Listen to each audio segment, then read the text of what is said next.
Welcome to झारप्रेप। आज का हमारा लेसन है जिसका नाम है द सिविलाइजेशन ऑफ टुडे, जिसे लिखा है CEM जॉर्जी ने।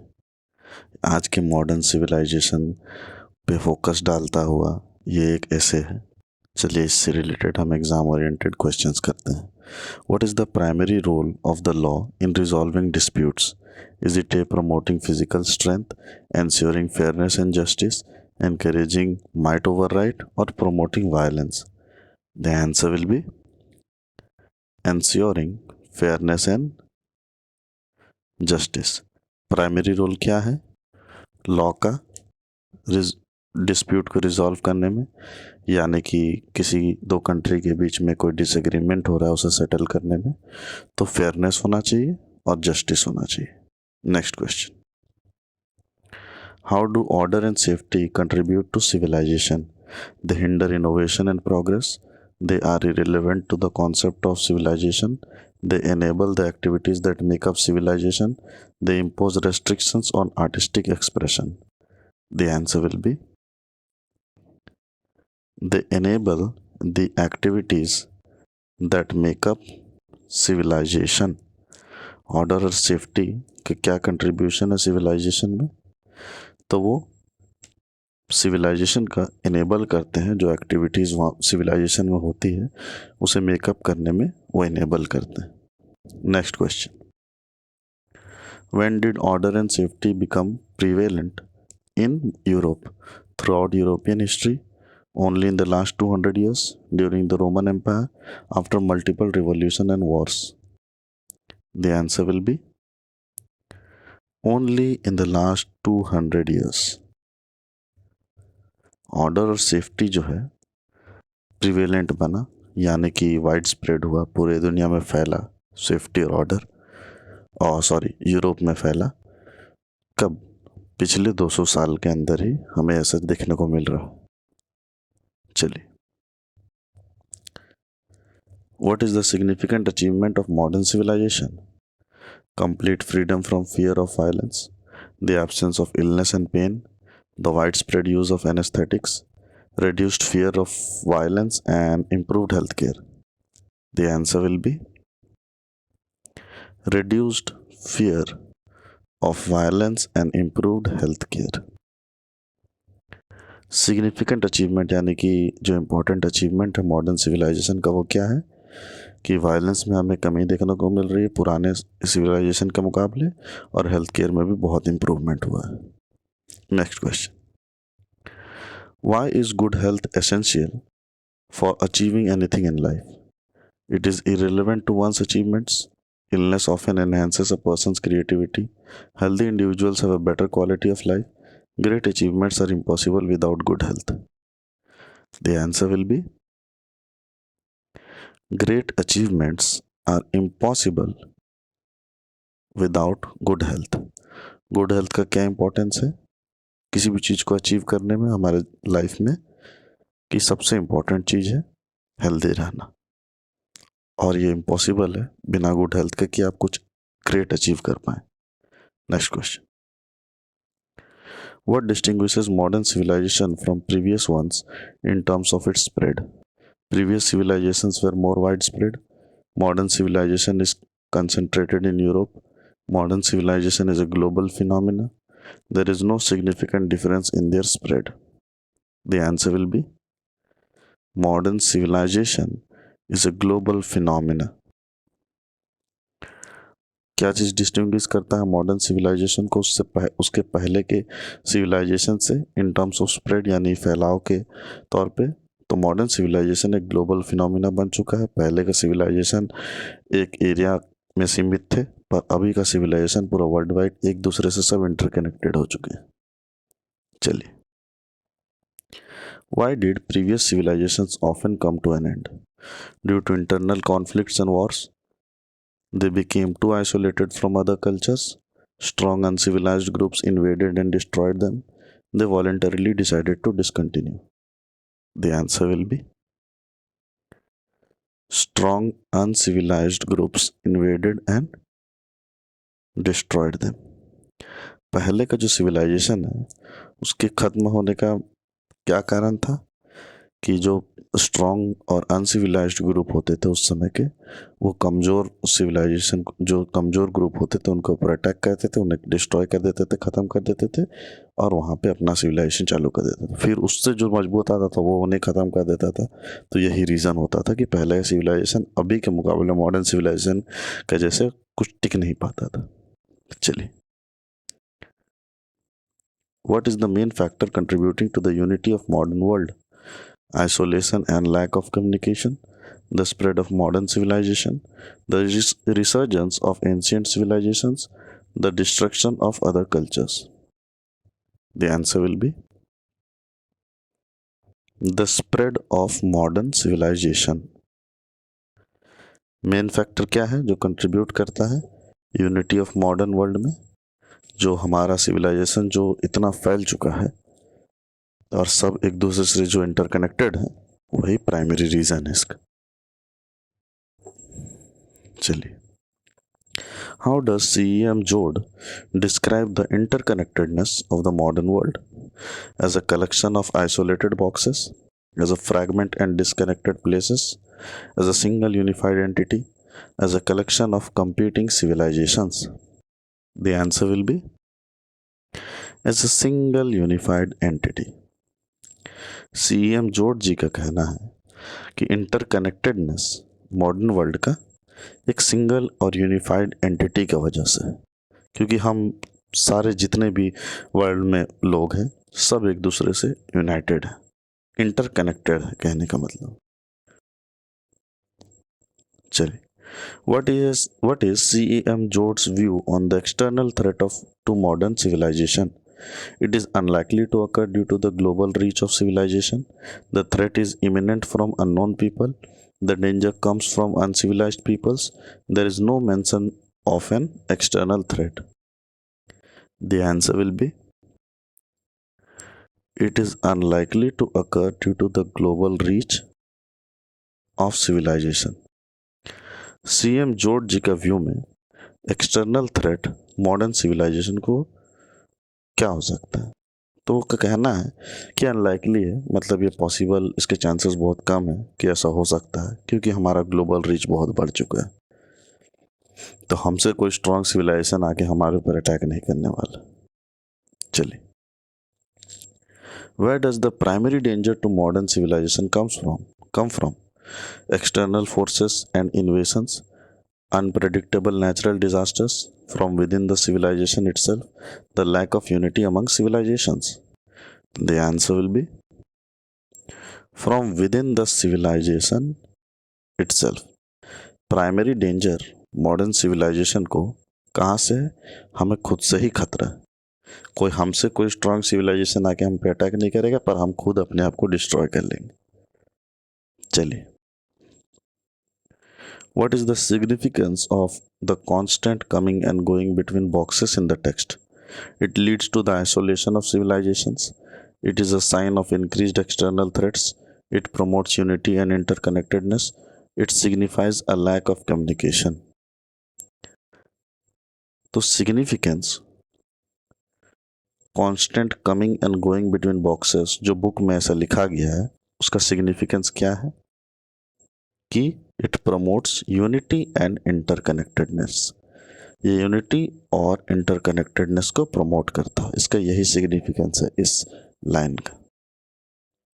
चलिए, how does CEM Joad characterize the world's current state of unity?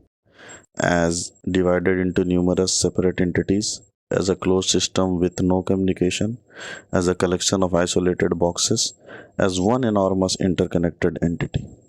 The answer will be as one enormous interconnected entity. CEM जोड जी कैसे कैरेक्टराइज करते हैं वर्ल्ड का करंट स्टेट ऑफ यूनिटी को? कि एक बहुत इनॉर्मस, एक दूसरे से कनेक्टेड एक एंटिटी के रूप में। चलिए,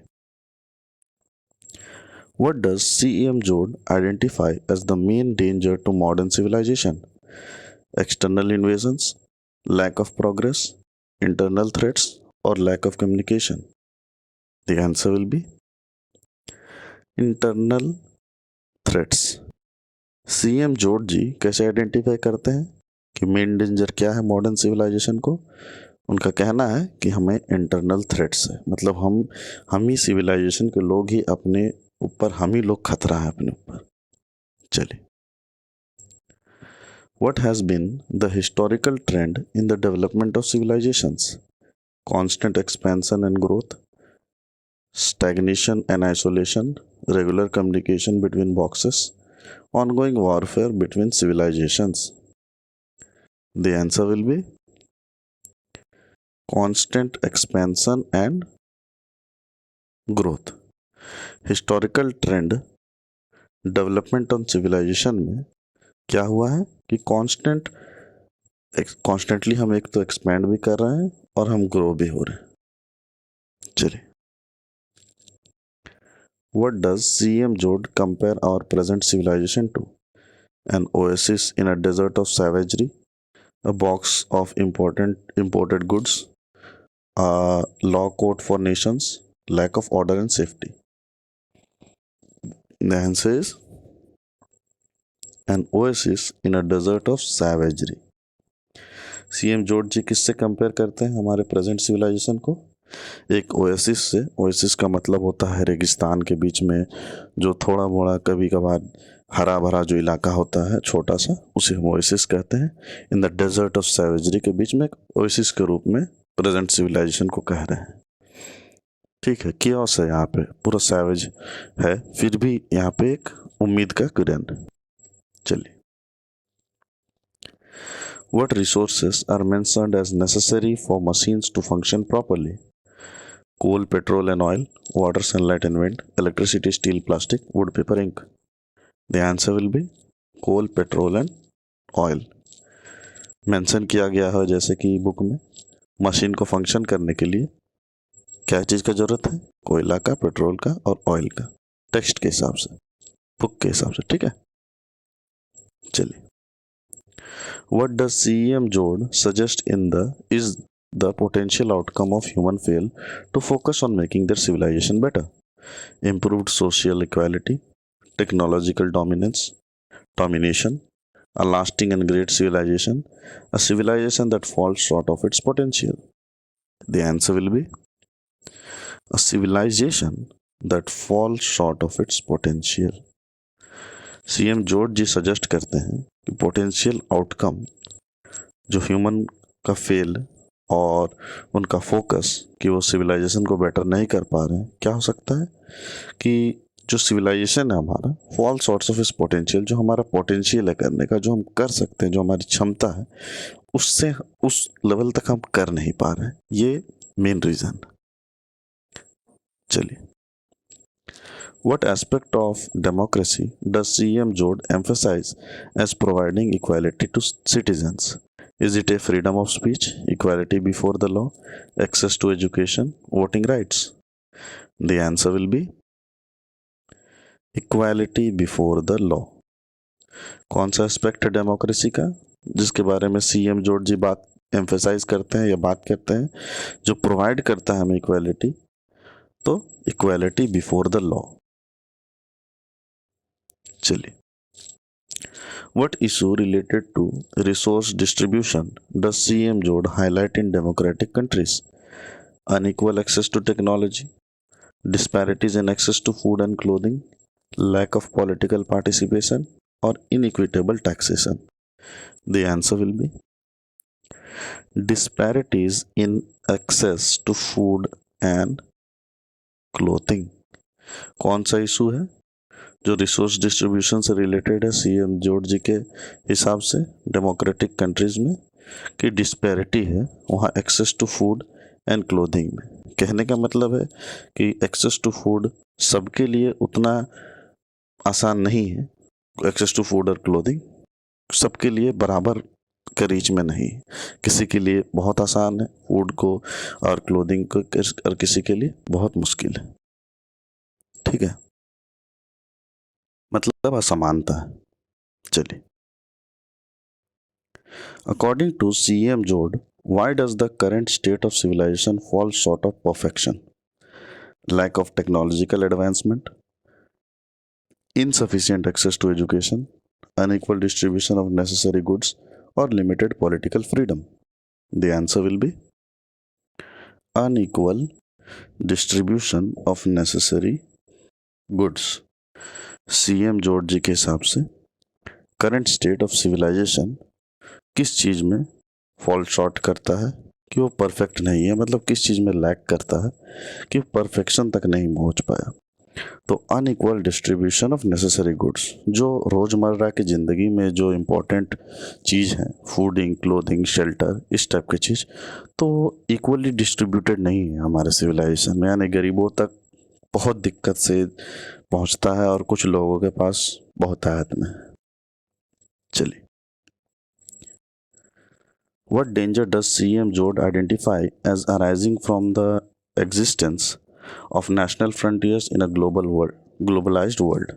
Increased trade barriers, technological advancements, the risk of war spreading globally, or strengthened cultural diversity?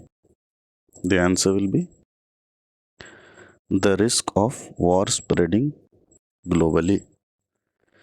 CM George ji के हिसाब से क्या चीज़ डेंजर है जो हमारे एग्जिस्टेंस को लेके, जो नेशनल फ्रंटियर्स हैं जाए, यानी कि जो हमारे जो कंट्रीज़ है, बॉर्डरिंग स्टेट कंट्रीज़ और बॉर्डरिंग स्टेट्स हैं, ग्लोबलाइज वर्ल्ड में अभी के प्रेजेंट सिनेरियो में सबसे डेंजरस चीज़ क्या है कि जो रिस्क बढ़ता जा रहा है वॉर का ग्लोबली, आप देख ही सकते हैं वॉर का कितना बड़ा रिस्क है। मल्टीपल कंट्रीज़ में आए दिन वॉर कभी ना कभी एनी टाइम होती ही रहती है। और जिस समय सीएम जॉर्ज जी ने ये ऐसे लिखा था, उस समय उन्होंने World War I और World War II दोनों देखा हुआ है। तो उस सिनेरियो में भी और अभी के प्रेजेंट सिनेरियो में भी ये 100% सत्य है। चलिए, how does CM George describe the impact of modern inventions on national frontiers? Is it A, reinforcing the significance of national frontiers, making national frontiers obsolete, causing more political divisions, having no impact on national frontiers? The answer will be making national frontiers obsolete. CM George ji describe करते हैं क्या impact है modern inventions का national frontiers में।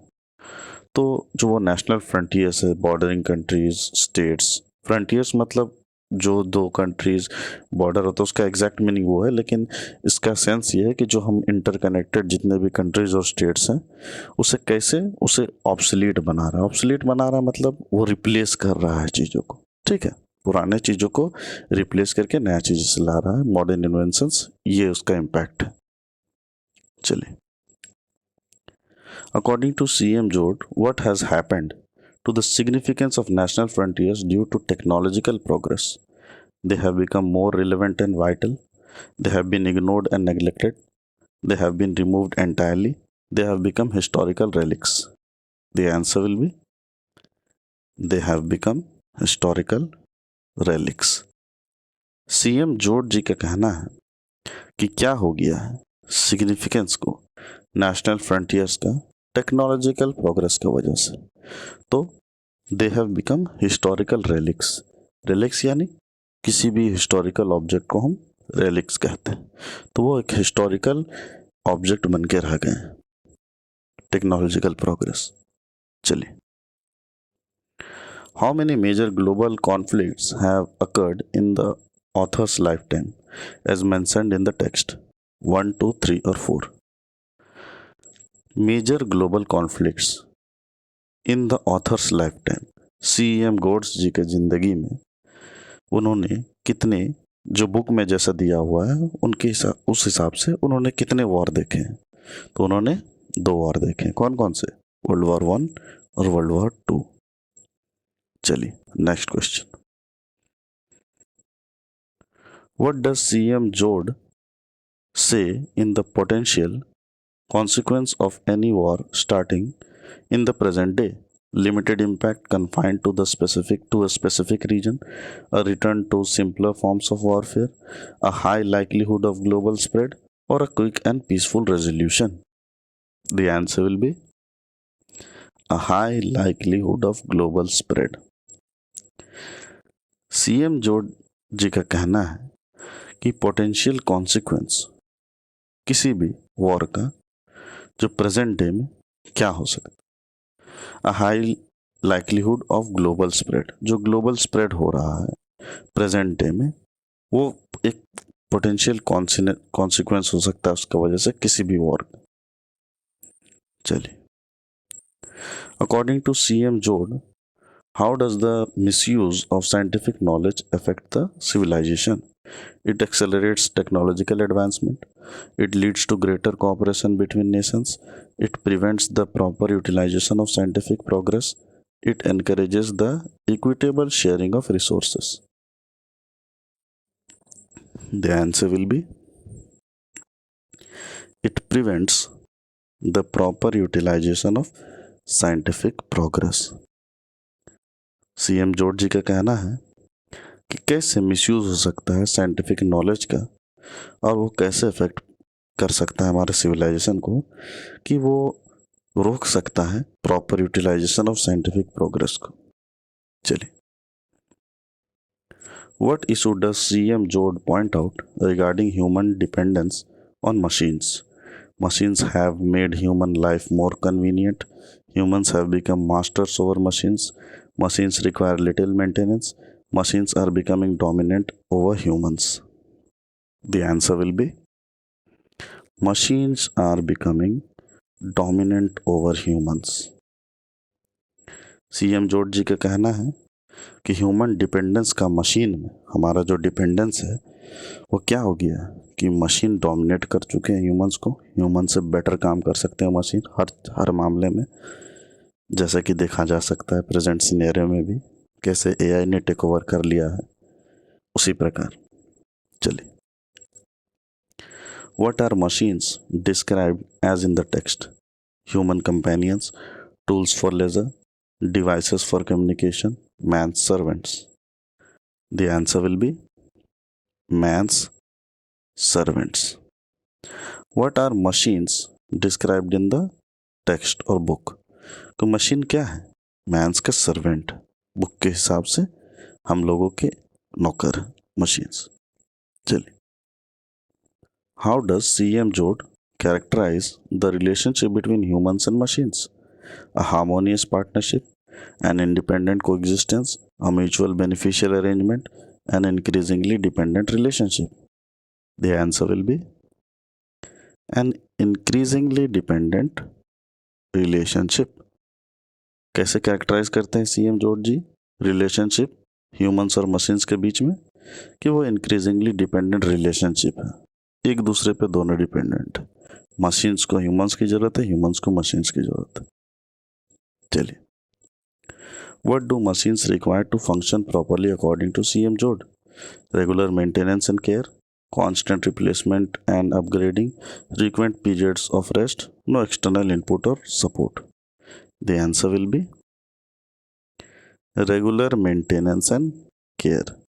क्या चीज़ की ज़रूरत है? मशीन्स को रेगुलर मेंटेनेंस चाहिए और उनका केयर किया जाए।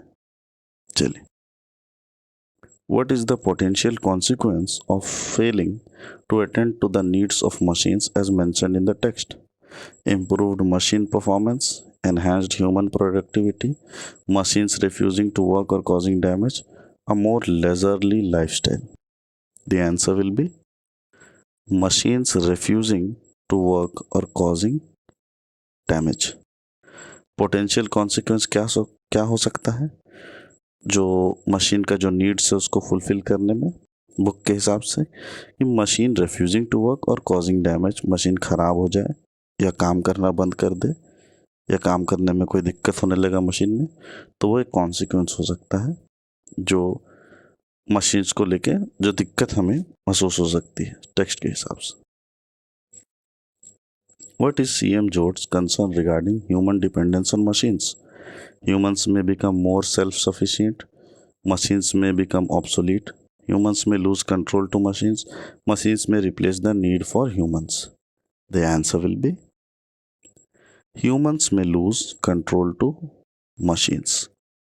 जॉर्ज जी का कहना है और कंसर्न है उनका, उन्हें चिंता व्यक्त कर रहे हैं कि ह्यूमन डिपेंडेंस, जो हम लोग का डिपेंडेंस हो गया है मशीन्स पे, कि उससे क्या क्या चिंता वो व्यक्त कर रहे हैं? उनका कहना है कि humans may lose control to machines. एक दिन ऐसा आएगा कि हम फुल्ली मशीन पे डिपेंडेंट हो जाएंगे और हम अपने ऊपर कंट्रोल खो देंगे।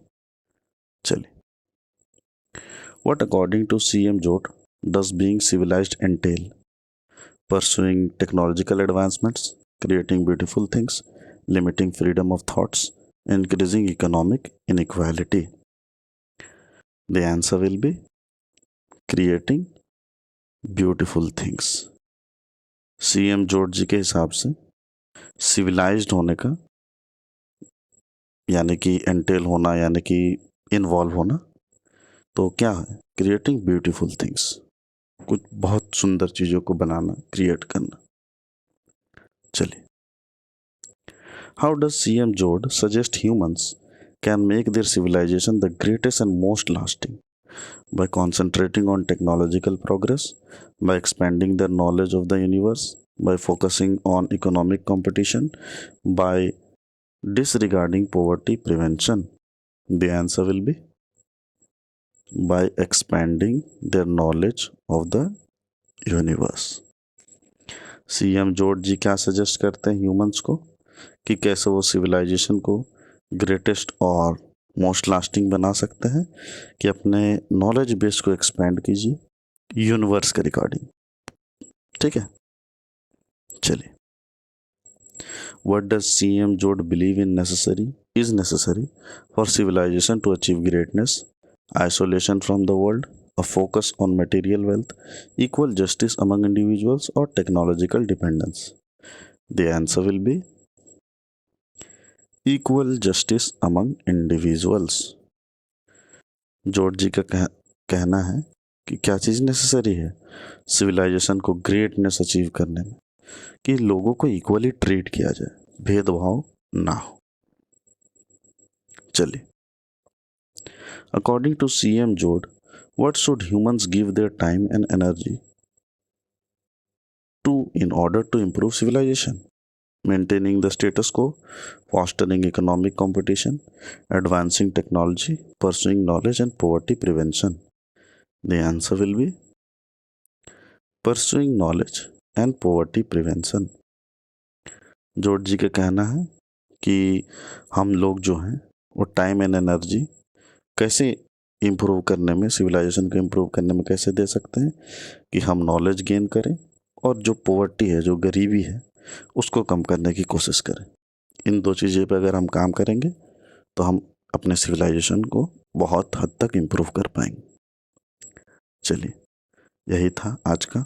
सारे इम्पोर्टेंट क्वेश्चंस एग्ज़ाम बेस्ड मैंने करवा दिए हैं और इससे पहले भी मैंने 2 एसेज और फोनेटिक्स और history of English language, Kamala Nehru और the letter to a teacher, इन सारी चीज़ों को करा दिया। अब ये भी करा दिया और जितने भी सिलेबस में है इंग्लिश पेपर 2 में वो सारों को मैं कराऊंगा। प्लस मैं कंप्यूटर भी कराने का प्लान कर रहा हूँ, तो जैसे सीजीएल के एग्ज़ाम से पहले इन सारी चीज़ों को मैं कवर कर दूंगा। Thank you for watching this video.